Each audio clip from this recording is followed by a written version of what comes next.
시장이 주목했던 8월의 중요한 이벤트가 끝났습니다. 잭슨홀 미팅을 비롯해서 엔비디아의 실적 발표, 졸트, PC, 고용 보고서까지. 자, 9월의 첫날이 8월의 마지막 금요일에 있기 때문에 인해서 벌써 9월이 시작이 됐는데요. 다음 주 월요일 레이버데이 끝나고 화요일부터 시작하는 장이 본격적인 9월의 장이 되겠죠. 전통적으로 시장에서 9월을 위기의 9월이다라고 부르는 이유가 있습니다. 9월 달에 유독 안 좋은 일이 많았습니다. 먼 과거로 돌이켜 보면은 대공황도 9월에 일어났고요. 닷컴 버블도 9월에 터졌고요. 911 테러도 9월 11일, 블랙 먼데이도 9월, 리만 브러스 사태도 9월, 작년에 잭슨홀 미팅 이후에 폭락했던 장도 9월. 9월 하면 통계적으로 12달 가운데 가장 시장이 안 좋았거든요. 자, 그렇다면 올해도 9월은 위기일까요? 결론부터 말씀드리면 이번 9월에는 위기와 기회가 함께 섞여 있습니다. 제가 이 영상을 만들어야겠다라고 결심하게 된 계기이기도 한데요. 자, 본격적으로 이야기를 좀 풀어가기 전에 한 10초 정도 광고 듣고 돌아오겠습니다. 자, 광고는 변함없는 미주노래 공식 후원 쇼핑몰 라니맘닷컴에서 포커스 팩터라고 하는 뇌 비타민입니다. 저도 복용하고 있거든요. 주식은 집중력인 거 아시죠? 나이가 먹으면서 집중력이 자꾸 차근차근 떨어지는데 이 비타민을 복용한 뒤부터 눈에 띄게 집중력의 향상도가 높아지는 것을 볼 수 있습니다. 구입은 라니맘닷컴에서 구입할 수 있고요. 이 영상 하단에 걸어드리겠습니다. 그리고 어린이용 포커스 팩터가 새로 출시됐으니까 함께 구입 가능합니다. 전 세계 어디서나 구입 가능합니다. 12초였는데 다시 돌아옵니다. 자, 잭슨홀의 파월 인터뷰를 비롯해서 자, 이거 좀 적으면서 제가 할게요. 자, 여기 화면 조금 나오죠? 이게 자, 오케이. 자, 잭슨홀의 파월 인터뷰를 비롯해서 졸트를 제외한 각종 경제 지표가 중립적이다라는 특징을 보여주었습니다. 자, 지표의 중립성 못지않게 시장의 반응 또한 헷갈려하는 모습이 특징이었는데요. 어찌 보면 당연한 거겠죠. 지표가 중립적으로 나오니까 시장이 갈팡질팡하는 모습을 보여주었습니다. 자, 파월은 잭슨홀 인터뷰에서 계속해서 데이터를 보고 결정하겠다라고 하는 모습을 보여주었는데요. 문제는 그 데이터가 해석하기에 따라서 상방의 모습도 보여주고 있고 하방의 모습도 함께 보여주고 있다는 겁니다. 마치 팔색조 같습니다. 데이터가 이렇게 나오니까 시장이 여전히 방향성을 잡지 못하고 있는 것은 어찌 보면 당연한 거겠죠. 자, 한 달 전 패드워치의 통계에 따르면 9월 한 달 동안 금리 동결의 인상 가능성, 금리 동결의 가능성을 묻는 질문에 약 90% 정도가 금리가 동결될 거다. 9월 달은. 그럼 11월 이거 이제 9월이고요. 11월에 금리 동결을 묻는 질문에는 현재 33%에서 약 46%로 껑충 뛰었습니다. 패드워치의 통계에 따르면 그런데요.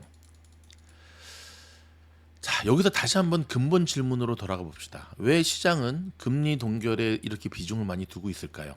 자, 이 질문에 대한 대답을 하기 전에 파월이 연준이 하는 페드가 하는 금리에 대한 태도는 크게 세 가지가 있겠죠. 첫 번째, 금리 인상 위로 올라가는. 두 번째는 금리 동결이죠.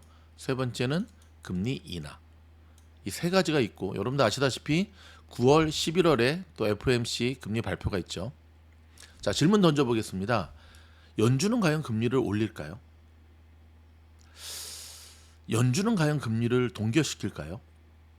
자, 조금만 더 우리가 생각을 해보면 연준이 금리를 올리자니 걱정되는 게 있습니다. 경제 지표가 부러질 것 같습니다. 이미 은행들이 무너지는 모습들을 보여줬기 때문에 금리를 섣불리 올리지 못하는 이유가 바로 여기 있거든요. 자, 그렇다고 금리를 인상하지 않고 그대로 동결시키자니 이제 진짜 진검승부, 일명 스티키 인플레이션이 남아있는데 여기서 그냥 다시 내버려두면 다시금 안 그래도 CPI가 높게 나올 것 같은데 다시금 인플레이션이 솟구쳐 오를 것 같은 불안함이 있기 때문에 그렇습니다. 자, 가장 확실한 것은 1번, 2번, 3번 중에 3번은 올해는 없다는 겁니다. 3번이 뭐죠? 금리 인하. 자, 일단 한 달은 좀 지켜보자 나갈 가능성이 굉장히 큰데요. 물론 일전에 미즈노 영상에서 저는 올해 금리 인하될 가능성을 점쳤습니다. 그 전제의 근거가 뭐냐면 뭔가 큰 부러지는 뭔가의 사건이 벌어질 거다. 좀 4개월 남았잖아요, 이제. 뭔가 큰 경제 위기의 사건이 하나 터지기 때문에 마지못해서 할 수 없이 연준이 금리를 일시적으로나마 내릴 것이다라고 하는 얘기를 제가 예전에 한번 올린 적이 있는데 그거에 대한 비유는 아직도 한편으로 좀 남아 있습니다. 자, 다시 돌아와서요. 파월이 연준 의장이 된 뒤로 가장 강조한 것 한 가지가 무엇인지 아십니까? 바로 시장과 소통하겠다입니다. 어떠한 연준이 액션을 취할 때 시장에게 알려주겠다였습니다. 그 이면에는 닉 티밀하우스 기자도 지금 한몫하고 있죠. 그렇다면 파월이 왜 그런 이야기를 의장이 된 뒤에 강조했을까요? 바로 파월 이전까지 연준은 그러지 않았으니까요. 그래서 연준이 시장의 신뢰를 잃어버렸으니까요. 근데 여러분, 자, 이제 파월이 연임되고 난 뒤도 시간이 상당히 흘렀지 않습니까? 과연 파월이 당초에 이야기했던 대로 소통하겠다, 시장과 소통하겠다라고 하는 거에 대한 점수를 준다면 학점은 어느 정도 줄 수 있을까요? A요? 택도 없는 소리. F요? 너무 잔인하죠. 저는 C라고 생각합니다. C 학점 정도? 자, 연준의 가장 결정적 실수가 뭐였죠? 맞습니다. 2020년부터 시작된 인플레이션 앞에서 일시적 인플레이션이다라는 것을 주장했다는 겁니다. 보는 각도에 따라 이게 일시적 인플레이션이다, 장기적 인플레이션을 얘기할 수 있지만 문제는 대응이 늦었다는 거죠. 뒤늦게 전쟁 때문에 그랬다, 뭐 때문에 그랬다라고 핑계를 대어보지만 시장의 반응은 냉담했지요. 연준 정도 되면 감안해야죠. 실수는 실수로 인정을 해야 되는데 문제는 연준이 잘 실수로 인정을 하지 않죠. 대응이 늦으니 지금 우리 모두는 이런 고통을 받고 있는 거죠. 그런 가운데 두 번째 실수를 하게 됩니다. 작년 2022년 잭슨홀 미팅에서 매파 파월이 어떤 얘기를 보였죠? 아주 대놓고 얘기했죠. 고통을 견뎌라. 그랬을 때 시장의 반응은 배신감입니다. 배신감. 어떤 배신감? 파월이 처음 되자마자 소통하겠다라고 하는 것에 대해서 그럴 줄 알았다. 이제 와서 고통을 견디라고? 아마 속된 말로 이런 말도 했을 것 같아요. 너도 월급 받지 말지. 너는 잘 먹고 살면서. 자, 제가 파월의 지금 최근 몇 년 동안 역사를 계속 연준의 역사를 이야기하는 이유가 있습니다. 그 역사를 들여다보면 9월의 시장을 우리가 어느 정도 예측을 할 수가 있거든요. 그래서 지금 작금에 계속 연준과 시장이 줄다리기를 하지 않습니까? 어떤 줄다리기를 하죠?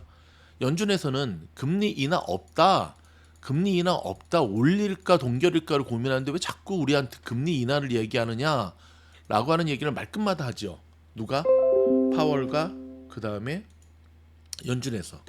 그 배경에는 이런 게 있는 거예요. 자, 방금 말씀드렸던 대로 두 번의 실수. 그래서 지금 그만큼 겉으로 표면화되진 않았지만 시장이 연준, 파월을 믿지 않고 있는 겁니다. 주식시장이나 채권시장을 보면 이미 연준이 시장의 신뢰를 잃어가는 모습이 눈에 띄게 됩니다. 이미 속으로는 굼고 있는 거죠. 불신의 벽이. 핵심은 뭐죠? 소통한다면서, 함께 가겠다면서, 신호 주겠다면서, 그렇게 약속했잖아. 달라지는 모습을 보이겠다면서. 근데 지나가 보니 어찌 보면 학점 C도 아까웠고 그냥 F 주려고 하는 이들도 많은 것 같습니다. 여러분 알다시피 사실 연준과 시장이 함께 가기 위해서는 신뢰감이라는 게 절대적인 거죠. 그런데 일단 파월의 캐릭터 자체가 아시다시피 구렁이 담 넘어가는 캐릭터 아닙니까? 여러분 구렁이 담 넘어가는 캐릭터는 신뢰감을 줄 수가 없습니다. 학교 다닐 때 이게 잠깐 해볼까요? 학교 다닐 때 제가 학교 다니던 시절은 그 권상우 주연의 말죽거리 잔혹사 나왔던 그 시절인데 선생님들의 캐릭터들이 있죠. 교련 선생님이나 체육 선생님들 보면 무섭긴 하지만 성격이 무섭고 화끈하지만 근데 캐릭터가 정해져 있기 때문에 대응하는데 어렵지 않습니다. 근데 학교 다닐 때 보면 제일 배신을 느끼는 선생님이 어떤 선생님이냐? 굉장히 내성적이어서 평소에는 굉장히 온화한 모습을 보이지만 어느 순간 돌발 행동을 해서 이거는 사랑의 매가 아니라 한 놈을 잡아 죽이는 모습을 가끔 보일 때 선생님들이 있습니다. 1년 내내 매니지먼트라서요. 근데 하루 이 빌 받으시면 그때 우리는 그 모습을 보면서 두 가지 생각을 하죠. 제 잘못 걸렸다. 두 번째는 저 선생님은 지금 어디서 스트레스를 받으셨을까? 집에서 스트레스를 받았을까? 교장한테 받았을까? 뭐가 문제였을까? 파월의 이미지가 좀 그렇다는 겁니다. 그래서 시장이 계속 연준과 다르게 움직이려고 하는 겁니다. 왜? 다시 한번 연준한테 당하고 싶지 않으니까. 그래서 이런 모습이 간혹 연준과 맞서는 모습으로 보여지기도 하는 겁니다. 사실 연준과 맞서는 게 아니라 시장은 각자 도생이라는 표현이 맞겠죠. 스스로 살아남기 위해서 발버둥 치는 거라 볼 수 있죠. 자, 다시 첫 질문으로 돌아가 봅니다. 연준은 금리에 대한 세 가지 태도가 있는데 무엇을 선택할까요? 자, 이럴 때는 좀 전에 말씀드렸던 대로 쉬운 문제부터 풀리면 길이 보입니다. 어떤 쉬운 문제죠? 금리 인하는 없다입니다. 금리 인하 언제 하냐? 금리 인하 언제 하냐? 조금 비둘기파적으로 보는 이들은 계속해서 연준을 향해 질문을 하죠. 그럴 때마다 금리 인하 얘기를 왜 하냐? 금리 인하 계획이 없다니까. 근데 여러분, 시장이 그렇다면 왜 계속해서 부정하는 연준을 향해서 금리 인하에 대한 얘기를 하는지 아십니까? 맞습니다. 맞습니다. 연준이 금리 인하를 할 수밖에 없는, 즉 역으로 말하면 연준이 금리 인하를 하는 타이밍이 있는데요. 이 두 가지입니다. 하나는 인플레이션이 확실히 꺾일 때, 특히 좀 스티키한 인플레이션이라 그러잖아요. 그죠? 끈적끈적한. 지금까지는 잘 내려오는 거 다 알고 있으니 이제부터가 진검승부. 잘 안 내려가는. 잘 안 내려가는.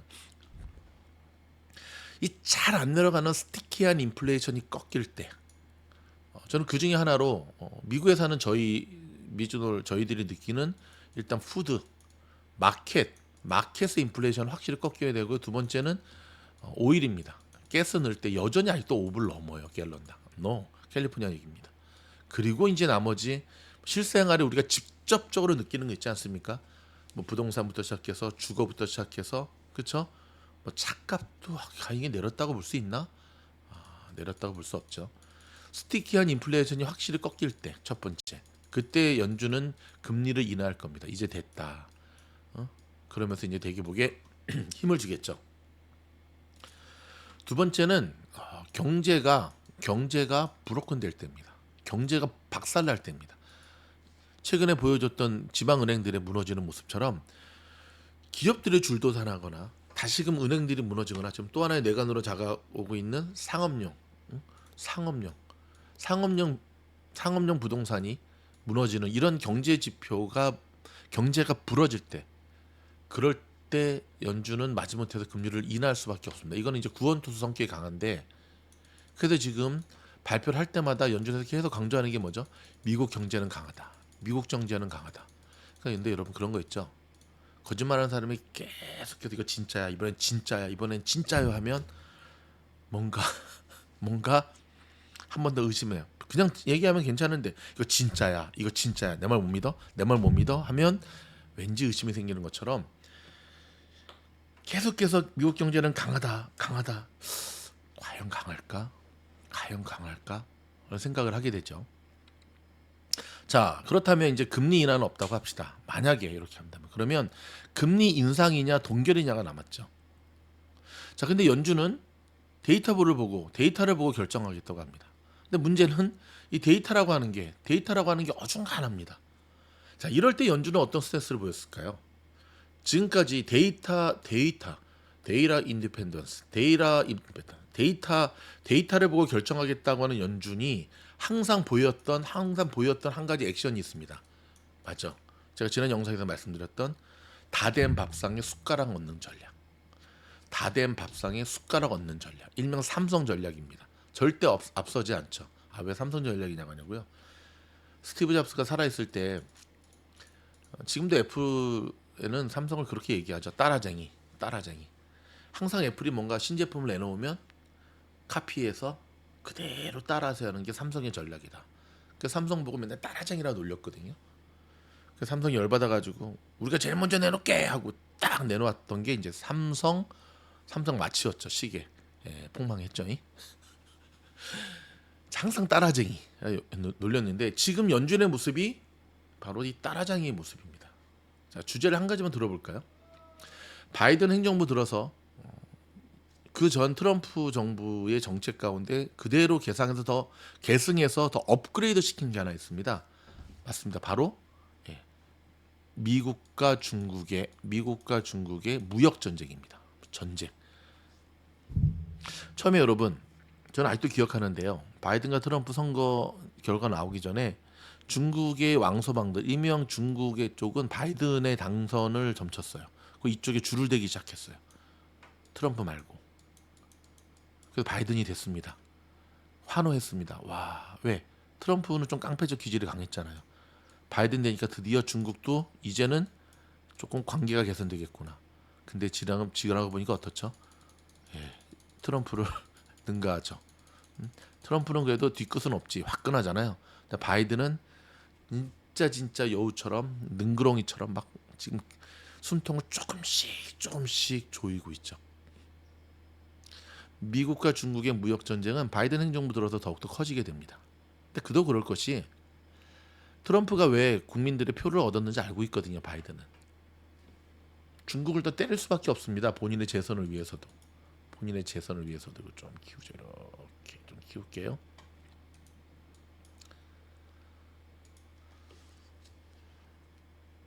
미국과 중국의 무역 전쟁 가운데 특별히 미국에서 지속적으로 계속 중국의 숨통을 끊어놓는 일이 하나 있는데 바로 제조업으로서의 중국을 죽여버리는 겁니다.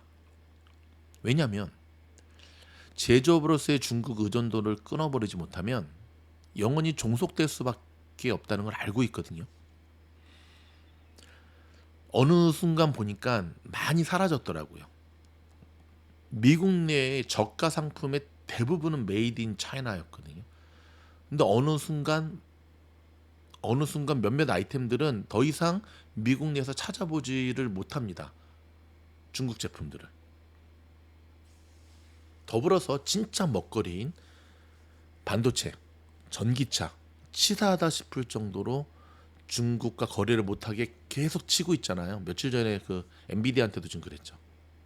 그리고 그 가시적 성과가 점점 나오기 시작했고요. 이런 미중 무역 전쟁의 희생양이 사실은 일론 머스크라고 할 수 있죠. 자, 여러분 아시다시피 중국이 흔들리고 있습니다. 근데 여러분, 과연 미국이 중국을 망하게 내버려 둘까요? 초창기 미진올 영상에서는 그럴 수 없답니다. 이미 애증의 관계, 마음은 떠났지만 그렇다고 이혼할 수 없는 관계가 미국과 중국의 관계라고 제가 말씀을 드렸는데요. 그렇다고 중국을 내버려 두게 중국이 망하게 되면 세계 경제도 휘퉁거리지만 미국도 위험합니다. 오케이. 중국이 망하게는 내버려 두지 않을 거예요. 그럼 어디까지 두냐? 죽지 않을 정도만 두드려 팰 것 같습니다. 이미 그렇게 하고 있죠. 그래서 지금 중국이 흔들리는 겁니다. 길들이는 겁니다. 자, 미국이 지난 몇십 년 동안 가만히 봤더니 아니 실컷 키워줬더니 중국을 이제는 뭐 G2 해가지고 맞먹으려고 그러거든요. 여러분 예전에는 미소 냉전이었는데 이제는 소련은 저래로 가고 러시아는 미국과 중국인데 중국이 자꾸 미국에 맞짱을 떠요. 미국이 딱 봤을 때 안 되겠네. 지금 손을 보고 있는 거거든요. 손 잘 보고 있죠. 영원한 너는 나의 개다. 중국이 들으면 기분 나쁘겠지만 영원한 중국 너는 미국의 꼬봉이야 임마로 지금 손 보고 있는데 이런 면에서는 정말 따라올 수 없는 것 같아요. 거기다가 전쟁 난 다음에 러시아 편을 한 번 더 들다가 좀 중국이 한 번 더 얻어 맞았죠. 자, 이 영상을 촬영하고 있는 지금 2023년 9월 딱 보면 중국과 미국의 무역 전쟁은 미국의 압승으로 보여집니다. 중국이 거의 지금 KO 그러기 직전이죠. 미국은 이참에 버릇을 단단히 고쳐줄 심산이고요. 중국으로부터 미국 기업들이 막 철수를 하고 있는데 러시아에서는 당연히 전쟁 때 다 철수를 했고 문제는 철수했다가 보통 들어가는데 안 들어가요. 이제는 공산당이 싫어요. 안 들어가요. 다 이승복 후예들 같아요. 중국에서 발을 빼는 미국의 거대 기업들이 중국을 안 들어가고 발을 빼지 않고 여전히 너무 깊숙이 담갔기 때문에 빼지 못하고 있는 기업들이 철퇴를 맞고 있습니다. 대표적인 기업이 나이키. 이번에 룰루레몬이 참 잘 나온 게 참 고무적인데 워낙 고객층을 상위 레벨을 잡고 있어서 좀 그런 것 같아요. 그 다음에 애플도 테슬라도 너무 중국 쪽에 발을 깊이 들어놔서 지금 아주 거기다 혹독한 대가를 치르고 있죠. 물론 미국도 어려움이 없는 건 아닙니다, 여러분. 미국은 자 한번 볼게요. 미국 이제 한자로 한번 써볼까요? 미국과 중국이 있다고 합시다. 미국은 지금 인플레이션으로 지금 고통받고 있죠. 근데 중국은 디플레이션으로 고통받고 있습니다. 여러분, 인플레이션이 더 심각한 걸까요? 디플레이션이 더 심각한 걸까요? 당연히 인플레이션보다는 디플레이션이 더 심각하고요. 디플레이션이 더 심화되면 스태그플레이션이 나타납니다.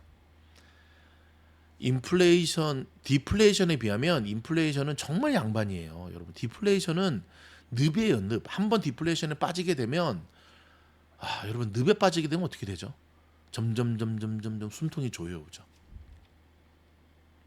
코로나가 터졌을 때 중국과 미국이 정반대의 정책을 쓰게 됩니다. 미국은 재정적 돈을 풀어가지고 이렇게 경기를 활성화시키는 정책을 취하게 되고 중국은 미국과는 전혀 반대되는 정책을 쓰게 돼요. 저는 한번 지켜봤습니다. 벌써 이제 횟수로 3년 전의 일이거든요. 누가 승자가 될 것인가.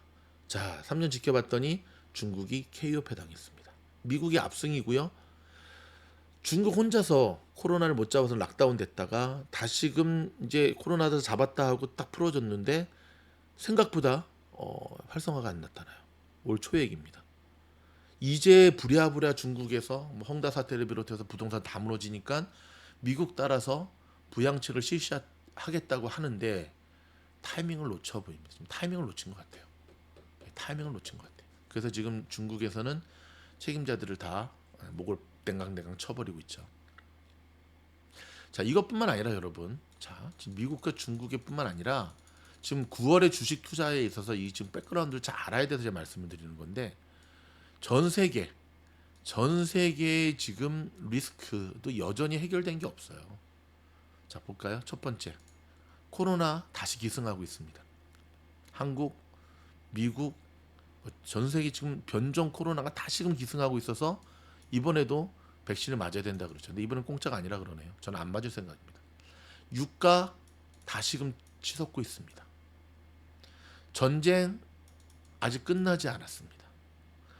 이제는 초창기만 하더라도 에이 설마 했던 일인데 중국이 저렇게 가다가는 타이완, 대만을 침공할 수 있겠다라는 것이 현실화되고 있습니다. 더불어서 이번에도 바이든 별장 갔다 왔죠. 미국, 일본, 한국과 한편이 먹고 중국, 그 다음에 러시아를 고립화시키는 정책을 취하고 있습니다. 뿐만 아니라 지금 유럽도 심각하죠. 유럽의 가장 튼튼한 나라였던 독일이 지금 흔들리고 있고요. 영국 흔들리고 있고요. 다 흔들리고 있습니다. 지금. 사실 유럽 경제의 흔들림은 우크라이나 전쟁이 일어났을 때 미국이 어느 정도 그러니까 의도했던 모습이죠. 아시다시피 여러분 전쟁 나기 전에 싼 천연가스를 러시아로부터 계속 사들였잖아요. 누가? 러시아가. 아니야 저기 유럽 쪽이. 그래서 파이프가 밑에 깔고. 미국 입장에서 보면 좀 괘씸하죠. 이념적 대결에서 러시아랑 가깝게 지내지 말아야 될 유럽 연합들이 아니 우리께 좀 비싸다고 이런 러시아랑 비를 붙어 먹어. 그러니까 이번 러시아 우크라이나 전쟁을 통해서 사실 가장 큰 피해를 보는 나라는 우크라이나겠지만 두 번째가 유럽이라는 말이 있죠. 근데 가장 성공한 나라가 어디다? 미국. 미국 지금 장사 잘하고 있죠. 왜 안 좋아지냐? 다시 첫 질문으로 돌아옵니다. 연준은 9월 달에 금리를 동결할까 인상할까요? 인상하자니 경제가 못 버틸 것 같고 그래서 계속 경제는 강하다 그러는데 좀 전에도 말씀드렸지만 너무 강조하면 좀 의심이 됩니다. 밑밥을 까는 겁니다. 여러분 미국 경제 생각보다 안 강합니다. 강한 척하는 겁니다. 전 세계가 네트워크로 연결되어 있는데 미국 경제만 여전히 버틸 수는 없어요. 세상이 그런 세상이 아닙니다. 세상이 그런 세상이 아니에요. 강한 척하는 겁니다. 하나 남은 겁니다. 지금. 그렇다고 금리를 동결하자니 좀 전에 말씀드렸듯이 본격적으로 잡아가야 되는 이런 스티키한 인플레이션을 놓쳐버릴 것 같은 그럼 또다시 뒷북쳤다는 욕먹기가 싫은 거거든요. 그래서 할 수 없이 이번에도 파월은 자, 다 된 밥에 숟가락 얹는 전략으로 갈 겁니다. 고상한 경제 용어로는 데이터에 의존하겠다. 데이터 보고 결정하겠다. 자, 4개월도 남지 않은 2023년의 주식시장 어떻게 움직일까요? 1월부터 8월까지의 시장의 모습을 보면 답이 보이는데요. 1월부터 8월까지 시장의 모습은 첫째, 방향성이 잡혀져 있지 않은 시장이었고, 둘째, 변동성이 극대화되는 시장이었고, 셋째, 버블, AI 테마라든지 챗 GPT라든지 버블이 극대화되는 시장이었는데, 요 세 가지가 그대로 나머지 4개월에도 재현될 것입니다. 그렇다면 우리가 9월 한 달 동안 나머지 연말까지 어떻게 투자해야 될까를 알기 위해서는 지난 1월부터 8월까지의 움직임을 분석해 보면 거기에 길이 보이겠죠. 조금 더 들어가 보도록 할까요? 자, 이게 지금 한 번에 쫙 지워져야 되는데 이게 한 번에 잘 안 지워지네요. 일단은 지우개를 한번 지워볼까요? 아, 지우개로는 지워지는군요. 아, 오케이. 자, 봅시다. 자, 지난 전반기 8월까지 전반기라고 합시다. 전반기 동안 시장을 끌어올렸던 이들이 누구였죠? 맞습니다. 빵 주식 플러스 반도체주였습니다. 반도체. 빵 주식 플러스 반도체주가 시장을 끌어올렸고요. 시장이 계속 가기 위해서는 빵 주식의 그 상승의 바톤을 중소형주가 이어받아야 되는데 중소형주가 이어받으려다가 AI 테마의 몇몇 소형주들만 받으려다가 꼬꾸라진 게 사실 지난 전반기 때 모습이었거든요. 근데 이번 8월을 보니까 이제는 빵 주식과 반도체주도 시장에 힘이 붙이는 모습이에요. 여러분, 이 영상 끝에 이제 이 영상을 다 들으시고 난 다음에 구글과 마소의 핀비즈 차트를 한번 보시기 바랍니다. 지금 상당히 못 가고 있어요. 더불어서 우리가 엔비디아를 계속해서 엔비디아를 주목해야 되는 이유가 바로 여기 있거든요. 지금까지 빵하고 반도체가 이끌어 왔는데 반도체 핵심이 엔비디아잖아요. 엔비디아가 더 가져야지만 시장이 가거든요. 자, 8월 달 보면 엔비디아가 어닝 서프라이즈를 냈지만 여전히 실적 발표 이후에 500불 넘었던 그 점을 회복을 못 하고 있어요. 그랬더니 시장도 지금 바닥에서 올라오지를 못하고 있습니다. 자, 소형주 한번 얘기해 볼까요, 여러분? 소형주의 가장 대표적인 종목이 뭔지 아십니까? 뭐 아이오엔큐, 이건 잡주고, 팔란티어입니다. 팔란티어. 제가 소형주를 팔란티어를 잡주란 이유는 AI의 대표 수혜주라고 볼 수 있거든요. 참 그럼에도 본다면 팔란티어는 복은 있는 것 같아요. 코로나 터졌을 때는 코로나 수혜주, 그렇죠? 빈라덴 잡았을 때는 그 전쟁 수혜주. 지금 AI 수혜주거든요. 근데 이틀 전에 팔란티어가 지금 곤두박질 쳤죠. 왜? 네, AI의 버블, AI의 거품, AI의 현실화되지 못하는 수익에 대한 걸 보고 한 투자사에서 강등시켜 버렸죠. 중형주는 어디가 있느냐? 브로드컴이 있습니다. 그저께 실적 발표했었죠. 응? ABGO 실적 잘 나왔어요. 근데 폭락했습니다. 예상치보다는. 근데 정확하게 말하면 이번에 브로드컴의 CEO가 그랬습니다. AI 쪽에서는 그닥 돈을 많이 못 벌 것 같다. 이제는 기업들 스스로가 AI 거품에 대한 것을 인정하는 지금 모습을 보여주고 있거든요. 이게 시장으로서는 사실 AI D를 이어서 시장을 이끌 만한 새로운 호재가 나오기도 전에 벌써 이런 모습이 보여진다는 건 상당히 안 좋은 거죠. 더불어 여러분, 애플 볼까요? 자, 제가 이제 주말에 9월의 경제 지표도 캘린더를 한번 정리해서 남겨드릴게요. 9월 12일 날 뭐 있죠? 아이폰 발표가 있습니다. 여러분, 그러면 9월 달에 각종 경제 지표 정말 많은 거 아시죠? CPI 발표도 있고요, FOMC 발표도 있고요, 그렇죠? 그 다음에 뭐 테슬라 AI 데이도 있고요. 9월 달에 이벤트가 정말 많거든요. 오. 애플이 9월 달에 새로운 아이폰 출시를 앞두고 8월 한 달 동안 이렇게 빠졌던 적이 없었어요, 지금까지. 근데 지금 바닥 찍음으로 조금 올라와서 180 막 190을 지금 막 넘으려고 180 몇에서 막 하고 있지만 이렇게 심해 버벅이던 적이 없었다니까요. 애플한테. 그럼 애플이 왜 이런 힘에 붙이는 모습을 보여줄까요? 네, 첫 번째는 경기 침체, 소비 침체. 사람들이 돈이 없어요. 코스코 주식을 보면 알 수 있어요. 못 가는 이유가 있죠. 소형주가 핵심을 바톤을 이어받았는데 금리가 내려가지 않습니다. 고금리로 인해서 지금 소형주들이 지금 획을 못 칩니다. 3분기의 실적이 사실 핵심인데요.